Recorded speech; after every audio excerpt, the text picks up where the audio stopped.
1991 ഇന്ത്യക്ക് രഹസ്യമായി സ്വർണം മോർഗേജ് ചെയ്യേണ്ടി വന്നു. എന്നാൽ ഇപ്പോൾ RBI 100 ടൺ സ്വർണം ഇന്ത്യയിലേക്ക് തിരികെ കൊണ്ടുവന്നിട്ടുണ്ട്. എന്തുകൊണ്ടായിരിക്കും സ്വർണം തിരികെ കൊണ്ടുവരാൻ ഇത്രയും കാലമെടുത്തത്? ഒരു ബാങ്ക്രപ്സി ഒഴിവാക്കാനായി 91 ഇന്ത്യ UK-യിലും ജപ്പാനിലും സ്വിറ്റ്സർലാൻഡിലും സ്വർണം മോർഗേജ് ചെയ്ത് അടിയന്തര ലോൺ എടുത്തു. ഇന്ത്യ ആ ലോൺ അതേ വർഷം തന്നെ തിരിച്ചടച്ചു. പക്ഷേ സ്വർണം ലണ്ടനിൽ തന്നെ സൂക്ഷിച്ചിരുന്നു. ലണ്ടനിൽ ഈ സ്വർണം സൂക്ഷിക്കുന്നതിന് അന്ന് പല പ്രയോജനങ്ങളും ഉണ്ടായിരുന്നു. ലണ്ടൻ ഒരു മെച്യൂർ ഫൈനാൻഷ്യൽ മാർക്കറ്റാണ്.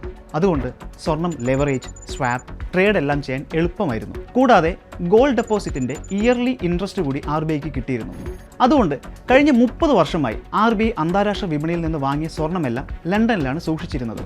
പക്ഷേ റഷ്യ-യുക്രൈൻ യുദ്ധം കാരണം UK-യുടെ ഇക്കണോമിയും ലണ്ടന്റെ പൊളിറ്റിക്കൽ ലാൻഡ്സ്കേപ്പും മാറുകയാണ്. ഇത് RBIയുടെ കാഴ്ചപ്പാടും മാറ്റി.